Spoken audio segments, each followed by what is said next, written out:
Oi pessoal, tudo certo? Bem-vindos de volta ao canal e bem-vindos a mais um Maratonei, porque a gente assistiu Midnight Mass, Missa da Meia-Noite, a nova série do Mike Flanagan, original Netflix, e estamos aqui para dar os nossos pareceres. Antes da gente começar, não esquece de dar joinha se você gostar do vídeo, comentar aqui embaixo o que você achou da série, se inscrever no canal e acionar o sininho para receber as notificações. E logo mais teremos a review do terceiro episódio de Foundation aqui no canal também. Isso. E se quiser ser nosso apoiador, pode ser pelo apoia.se/canal-sidquest, como a Débora de Oliveira Bastos. Pode ser pelo clube de canais aqui do YouTube. Pode ser se tornando um sub lá no nosso twitch.tv/sidquestlive, onde teremos em breve lives de Metroid Dread. Né? Misael. Sim. E a de sexta. Entre as coisas, entre os benefícios de sermos nossos apoiadores, estão participar do nosso grupo de WhatsApp e das nossas watch parties. Que em todos outubro. os sábados, às 9h30, que em outubro será de Halloween, filmes de terror. Nesse primeiro sábado, nós já assistimos o novo Candyman. Isso. Com a galera, então se você quiser acompanhar a gente também. E já fica o convite que dia 31 a gente quer fazer um evento especial, onde a gente vai assistir Rocky Horror Picture Show a partir da meia-noite e nós teremos convidados especiais para participar dessa watch party. Então nada mais melhor para começar esse mês de outubro do que fazer uma review de uma série de terror, né? Baseada de um dos diretores que eu considero um dos melhores diretores de terror recentes, talvez o herdeiro espiritual de Frank Darabont, que foi até então era o melhor adaptador. O cara que melhor adaptava as obras do Stephen King. O Mike Flanagan tá se saindo muito bem. Ele já adaptou 2 filmes do Stephen King. 2 livros do Stephen King. E eu acho que, apesar de ter meus receios em relação ao final de Doctor Sleep, foi uma adaptação muito competente em vários aspectos, principalmente visuais. E Gerald's Game foi um ótimo filme também. Muito bem adaptado do material original, então eu acho que ele tá começando a seguir nesse caminho. E ele é diretor de... Mais importante, e criador. Diretor da Maldição, da Residência Rio e da Mansão Bly. Isso. Então, assim, que são dois tipos de série que renovaram o gênero pra mim. Trouxeram o horror gótico de volta pra história, com questões visuais muito interessantes, muito inteligentes, contando a história de forma visual muito bem. Infelizmente, esse primeiro projeto original dele, que eu acho que ele escreveu com o irmão dele, que é Jeffrey Flanagan, alguma coisa assim, que co-assinava os roteiros da história, pra mim foi um pouco broxante, foi um pouco decepcionante. Foi. Em diversos aspectos. Em diversos aspectos. Mas eu acho que se tem uma coisa positiva que eu tirei, é que fez Bly parecer ainda melhor. Porque a gente, depois de ver Bly, a gente teve aquele certo Será que foi tão bom assim? Sabe? Porque a Residência Rio é muito bom. Sim. Mas eu me volto pensando em Bly constantemente quando eu tava olhando Midnight Mass. Eu não lembro nada de Midnight Mass, mesmo a gente eu lembro bem. tendo ver.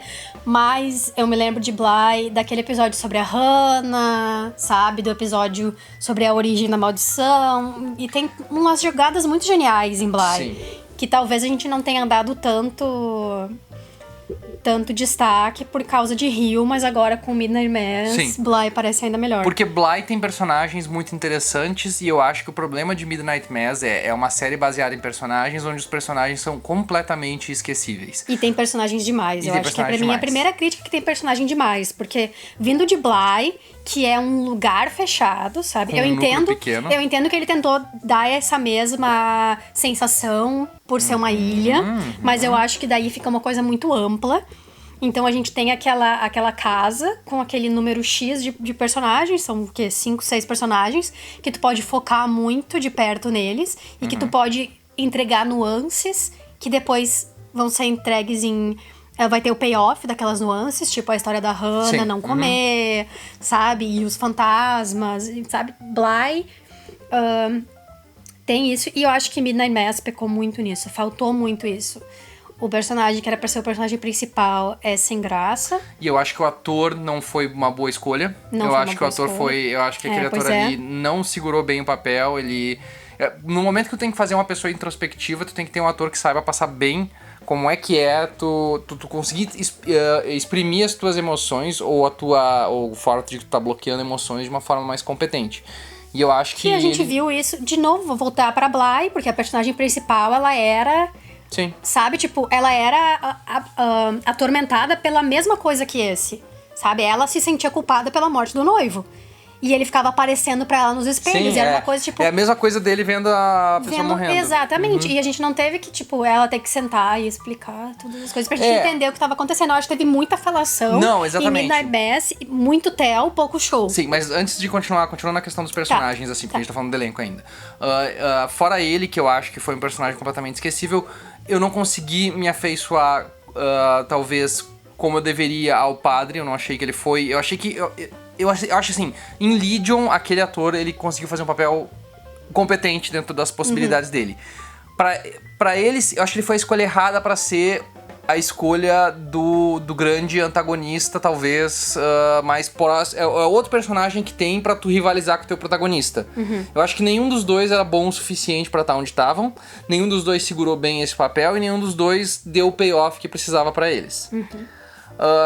E aí, fora isso, nós tivemos outros personagens. Praticamente todos eles completamente esquecidos. Fora o Jack, que eu acho que foi um personagem bom que morreu logo, acabou morrendo logo. Joe. Não lembro nem o nome dele. Eu só lembro o nome do Ryan, por causa que pelo fato de ser o Ryan. E do xerife, que é Sharif, então, né, Sharif. Mas que foi realmente o melhor ator dessa série e foi o mais subutilizado. O plot dele também era muito interessante e foi um plot subutilizado. Eu acho que a religião foi jogada ali de qualquer jeito e não aí foi... eu não acho. Aí eu não acho. Eu acho que a religião tem um ponto fundamental nessa história. Eu acho que ela e esse teve é o ponto muito... positivo. Eu acho que ela tentou muito fazer umas discussões massa, mas eu acho que não vingou, assim. Na maior parte dos tempos eu acho que foi extremamente superficial, porque ele tentou... pegar muita coisa ao mesmo tempo, entende? Eu acho que se ele focasse na questão... Isso é verdade. Na questão do malabarismo cerebral que eles fazem pra tentar justificar as más ações deles, sabe? E focasse nisso, e não em todas as outras coisas... Na morte, nisso, naquilo, na saída... Parece que ele atira pra todo que é lado em todos os aspectos. Ele atira pra lado, vamos dizer assim... Ele quer discutir religião, mas ele quer discutir tudo em uma série de 10 episódios. E não é só isso, ele quer discutir vício, ele quer discutir... Ele quer pegar tudo e quer jogar pra tudo que é lado pra ver se alguma coisa cola e infelizmente, por mais que tenha diálogos incessantes, e depois eu quero falar um pouquinho disso também, eu acho que eles não conseguiram passar toda a situação. Porém, eu acho que o subtexto da religião ficou muito bom, porque... É muito Stephen King isso. Mas eu acho que é mais aprofundado que Stephen King, porque Stephen King sempre no final tem aquela coisa de ter uma força, sabe? Tem o mal, mas tem uma outra força que nunca explica o que é, mas tem uma força que ajuda eles a fazer o correto, ou um sentimento, alguma coisa, e esse aqui não teve. Foi tipo assim, existe o mal e não tem Deus. Não tem Deus pra mudar as coisas aqui, só tem o mal mesmo, tá ligado? O mal e a questão humana. E quando ele trata disso dessa forma, que eu acho que é muito legal, porque ele trata da questão do ateísmo, da questão de o que vai acontecer depois da morte, e ele faz um subtexto muito interessante que eu acho que naquele último episódio fez um bom payoff, apesar de eu achar que ele é mal abordado nos outros, mas é que na questão assim de que... Porque o que acontece naquele final? Eu acho que é legal discutir o final por causa disso, só por esse ponto, porque eu fiquei pensando nele, martelando bastante na minha cabeça essa semana. Na cena final, eles fazem tipo quase uma arca, eles basicamente fazem o Heaven's Gate, o portão dos céus, onde assim, só vai entrar quem eu considero que deve entrar. Então tem pra tu poder entrar, tu tem que fazer com que todas as pessoas que não são exatamente como tu quer, não sejam aceitas. Então, na verdade, o que ele faz? Ele pega a história do crente hoje, que vive no Brasil, no mundo e tal, que ele tem que cortar relações com a família, sabe? Ele tem que, a pessoa que é boa não é o suficiente. Mas ele me tratava bem, mas não interessa. Ele não segue a nossa religião. Ele não segue a minha religião. Ele não via na missa toda semana. Então eu acho que não. Então ele faz essa ideia que eu acho que de repente, talvez se eles tivessem trabalhado ela direitinho ao longo da temporada, seria mais interessante. Porque no final ela tem um payoff bom, que é tipo essa ideia assim, tipo, eles são vampiros, eles não querem deixar algumas pessoas entrar porque elas não são vampiros, porque elas não têm a mesma crença que eles, ou porque mesmo elas sendo boas, elas não eram boas o suficiente porque elas não faziam aquilo que eu acreditava. Então isso é uma leitura legal que ele fez, e que eu acho que no final ficou um pouco claro que era essa ideia dele. Só que eu acho que ao longo da história não foi tão bom. Eu acho que, tu falou na questão dele falar sobre o ateísmo, mas eu acho que é um ateísmo tão preguiçoso. Sabe, é o mesmo ateísmo que a gente vê todas as vezes. Ai, meu Deus, aquela pessoa morreu, que era inocente, por que eu não morri? Deus não existe. Mas é que eu acho que a ideia dele ali, pelo menos, não foi aquela coisa assim de no final ele pegar e ter um arco de redenção onde no final ele acredita. Eu sei, mas mesmo assim eu acho que esse tipo de ateísmo é o único que é mostrado em filmes. E que é, tipo, a questão de, não, o problema é com a pessoa não acredita mais. Mas sabe? Porque na visão dela, Deus fez uma coisa que Deus não deveria ter feito. Então, Deus pra ela não existe. Não que, tipo, não existem provas de que Deus existe, portanto eu não acredito. Aí que eu acho que é diferente. Tipo, ele pode ser... se tu ler, faz a leitura superficial, sim, mas é que ele ainda comenta, tipo, eu fui atrás das outras religiões e eu não consegui achar uma resposta. Mas então, não naquele momento... exatamente. Mas no caso dele foi... Mas é o que eu digo, assim, ó, porque eu não posso acreditar em um Deus que seja cruel. Não Mas esse é o ponto de saída dele. Essa foi a forma como ele chegou nessa conclusão depois. O ponto de saída dele foi como é que Deus deixou isso acontecer. E aí ele foi estudando, não foi tipo assim, tipo, Deus fez isso e eu não acredito mais em nada. Não, ele foi atrás, buscou em outras religiões, não achou. Eu sei, Miss, eu entendo tudo isso. Mas eu quero te dizer que dentro da narrativa, pra mim, ele fez esse processo de uma forma mais natural. Não foi só tipo assim, Deus não existe, pronto. Porque daí no final ele teria que ter o processo de conversão. Tanto é que depois o padre começa a tentar justificar os erros dele pra tentar justificar que Deus tá do lado dele, né? Sim, então, tipo, não é só esse personagem. É um anjo, tá? Sim, eu entendo, Misael, eu entendo todos esses teus pontos. Ainda acho que é o ateu preguiçoso, porque ninguém tem... Parece que ninguém tem coragem de tratar na questão do ateísmo como a inexistência de Deus com provas de inexistência de Deus. Não, é porque Deus fez alguma coisa que a pessoa não gostou. Então, se Deus fez alguma coisa que a pessoa não gostou, Deus existe, entende? É a pessoa que tá errada porque ela não gostou. Mas daí eu acho que vai do ponto de vista também da questão que, tipo, dentro da história do personagem é uma questão religiosa, né? Então, se fosse uma questão científica, aí seria outros 500. Mas é questão religiosa mesmo. O cerne da série é... Essas pessoas todas viveram nessa ilha que era extremamente religiosa. Mas aí a filha a médica também não acredita e não é levantado o porquê, sabe? Porque não tem. Aí, tipo, ela é cientista e tal, e ela não acredita porque, enfim. Mas eu acho legal também que mostra esses personagens no final também sendo excluídos porque eles viram o que estava acontecendo ali dentro e eles tentaram sair e as pessoas meio que, tipo, boicotaram eles. Mas o pior problema pra mim, eu acho, dentro de tudo, e a gente vai entrar agora na questão narrativa, é o fato de que esses dois plots eu já vi desenvolvidos em outra série, em outras coisas, que inclusive quando aparece o quarto dele, a gente vê as referências bem claras ali de Jerusalém Slot, que é uma série é um Salem Slot. Eu não sei como é que é no Brasil, Hora do Vampiro? Hora do Vampiro, Tá, é um livro do Stephen King que fez a questão do isolamento melhor, eu acho, dentro de uma cidade pequena no meio do Maine. Tipo, tu não precisa estar numa ilha pra tu ter aquele sentimento de isolamento, porque a cidade de Salem Slot era muito mais sufocante. É uma ilha. E ela era muito mais sufocante dentro da própria história, assim. E a trama é basicamente a mesma, porque eles trazem um vampiro pra dentro da cidade, sem querer não, ele tenta vir pra dentro da cidade, e começa a acontecer tudo isso, começa ele a converter as pessoas, a trazer as pessoas ao ponto até que ele detura pro padre no final, o padre Callahan, que depois vem a ser um outro personagem das histórias do Stephen King. Então, dentro da história de vampiro, ela funciona melhor. E a gente teve o Nevoeiro, que é um filme do Frank Darabont, baseado no conto do Stephen King, que trata da questão do fanatismo religioso. Não a série Nevoeiro, fique bem claro, disse isso também num comentário que eu fiz. Mas o Nevoeiro do Stephen King, o filme, ele é muito mais competente em trazer a ideia do fanatismo religioso e ele explora, porque ele tem muito menos tempo pra contar, mas ele é mais punch. O punch dele é mais forte, mais efetivo, porque essa história do fanatismo religioso, levando as pessoas a fazer sacrilégio, esse tipo de coisa, bibibi, bobobó, e acreditar em qualquer merda, eu acho que foi um aspecto muito mal elaborado nessa trama. Eu não consegui me convencer com as coisas que eles bolaram para as pessoas simplesmente começarem a fazer merda. Sabe? Pois porque ninguém gostava daquela mina. A Bev, tudo bem, mas todo mundo seguiu ela, todo mundo seguiu ele. Esse é o problema pra mim, isso aí fez eu perder todo o contato da série. Porque como é que eles vão acreditar que o padre que morreu e voltou é Deus, não é um vampiro, só porque ele curou a filha? Ele é um santo, ele não é um deus, ele é um santo. Sei lá. E eu também acho que, tipo, foi muita falação. Não, isso também. Que a gente diz, sabe? A série é muito feia, visualmente. A falação, no caso, o problema maior é o seguinte, tá?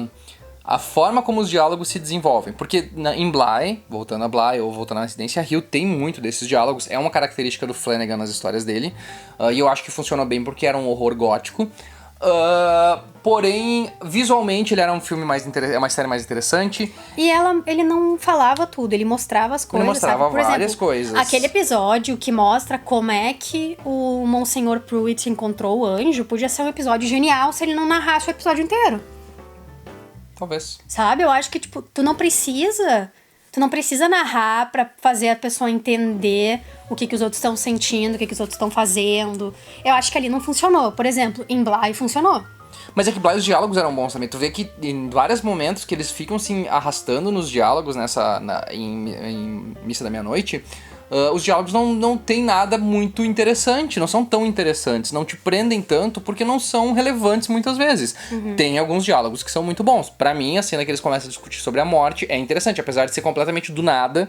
Eles começaram a falar aquilo e eles ficarem meia hora conversando sobre aquilo e falando sobre aquilo. Não foi do nada, foi porque ela Os perdeu monólogos. o neném. É verdade, tá. Mas tudo bem, mas me parece meio forçado, mas assim, são diálogos bons. Só que não é todos. E o pior de tudo é que eles têm 2 takes que eles usam o tempo todo. Eles caminhando pela ilha, que não é nem um pouco visualmente interessante, ou eles sentados numa sala conversando, que também não é nem um pouco interessante. Pra mim, eu acho que o diálogo que eu mais gostei foi o da Lisa indo perdoar o Joe Collie. Eu acho que aquele diálogo foi... Foi bom, porém eu achei a atriz ruim. Foi emocionante pra mim, foi tipo... Eu achei a atriz ruim.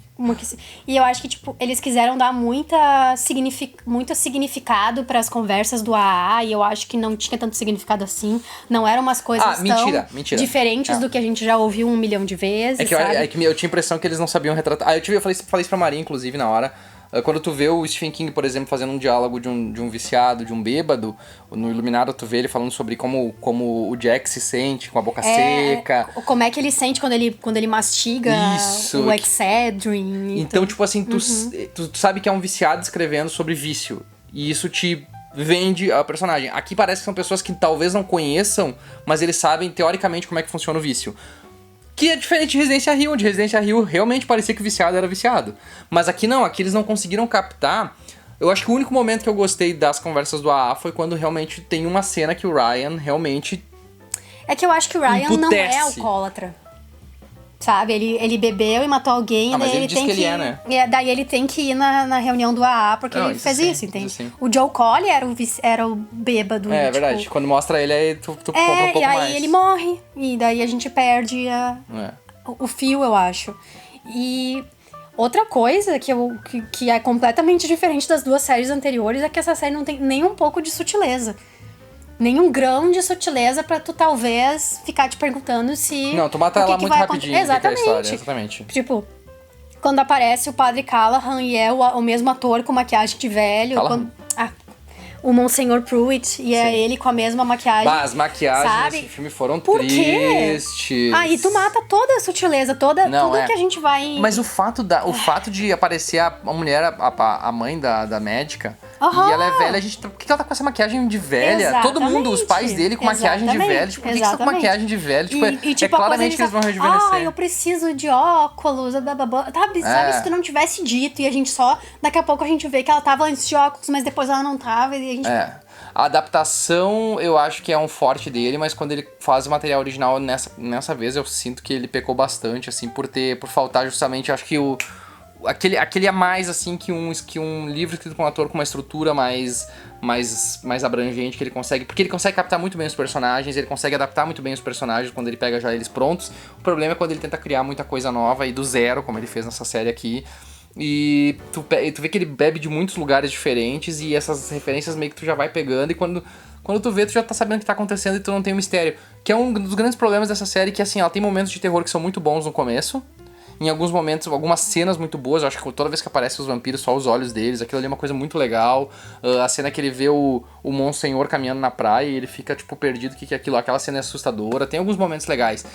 Só que eles estão muito esparsos, jogados nesse monte de conversa, com esse monte de personagens sem graça, com esse monte de subplot que eles vão criando. Por exemplo, o subplot do Slam. Eu achei que seria mais utilizado. Ele era um plot interessante. Eu tava gostando daquela ideia. Eu pensei, nossa, então tá, nós vamos tirar o protagonista. O protagonista vai morrer, nós vamos botar esse cara. E agora, a partir de agora, na verdade, a história é sobre o xerife. Demais, legal, mas não foi, tipo, porque daí tipo, eles tinham muita coisa pra falar e aí eles acabaram se atropelando e se perdendo um pouco. Eu não tiro alguns méritos, tá? Porque tem alguns visuais muito chocantes. A cena, por exemplo, que o Monsenhor também tá chupando a cabeça do Joe, é uma cena que é desconfortável pra caramba. Tem alguns momentos interessantes, assim, acho que talvez a violência foi um pouco contida na história, me parece que ela foi um pouco contida. Em alguns momentos ela é bem visceral, mas ela não é tanto quanto ela poderia ser.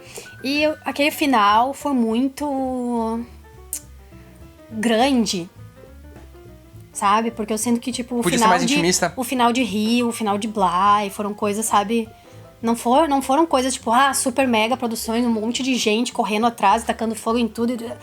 Tu meio que perde, sabe? Um pouco do que eles estavam tentando falar com a série. Se é que ele tava tentando falar alguma coisa, sabe? Eu acho não que sei. sim, acho que sim. Vampiro é tão manjado que tu precisa fazer uma coisa muito diferente pra ser uma coisa assustadora. Porque Bly e Rio tiveram momentos muito assustadores, porque a questão do sobrenatural, do jeito que ela foi pintada, foi muito assustadora. Mas aqui eu não senti. Eu acho que a questão.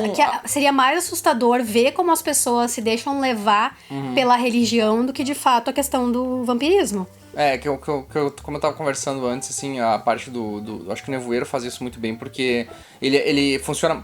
Como esse é um assunto que é difícil de tu expressar isso de forma sutil. Eu acho que a perniciosidade da religião numa comunidade, tu precisaria muito cuidado pra tu conseguir contar e explicar como é que funciona, como é que isso muda a cabeça de uma pessoa. Então, um filme como Nevoeiro, que é um cenário extremamente atípico, com uma pressão exterior muito forte, faz com que aquilo afloresça mais rápido, te faz crer melhor. Porque é um filme B também, que é um filme mais exagerado.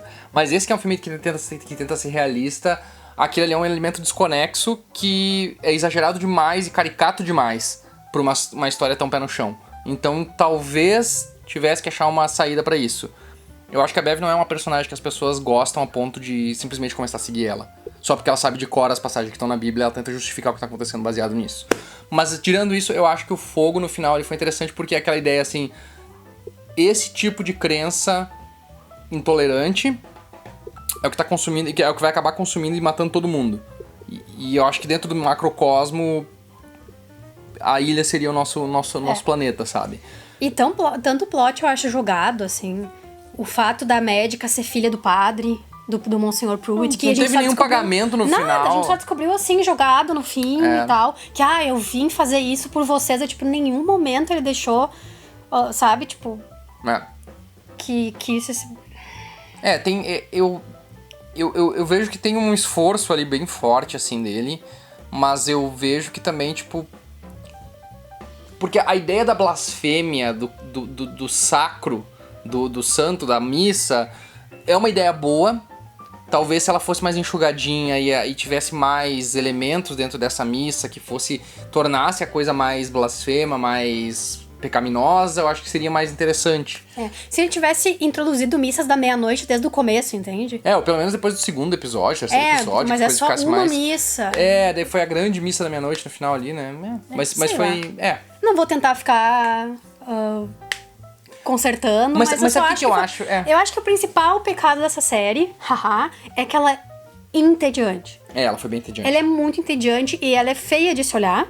Porque é tudo cinza ou marrom, sabe? Tipo, aquele truque de câmera que ele gosta de usar, de deixar um fundo mais... a pessoa da frente mais destacada. Não serviu pra nada dessa vez. Ele só fez por fazer, porque é estilístico. Tem alguns planos de sequências também que não fazem muito sentido. Mas assim, eu não gostei dessa série. Porém... Eu vou ser bem sincero, eu não gostei dessa série. Eu não gostei tanto, mas eu vejo que tem pontos positivos ali que poderiam ser melhorados num roteiro mais refinado. Talvez se ele tivesse trabalhado um pouquinho mais nela. Mas assim, é um material original. Eu acho que pelo menos ele tá tentando. E eu acho que assim, tu vai errando e tu vai acertando. Sabe, tipo, todo esse tempo ele teve, como eu disse, ele adaptou muita coisa. Ele fez o óculos ali, que é original. O resto é basicamente histórias adaptadas. Talvez na próxima ele aprenda com os próprios erros.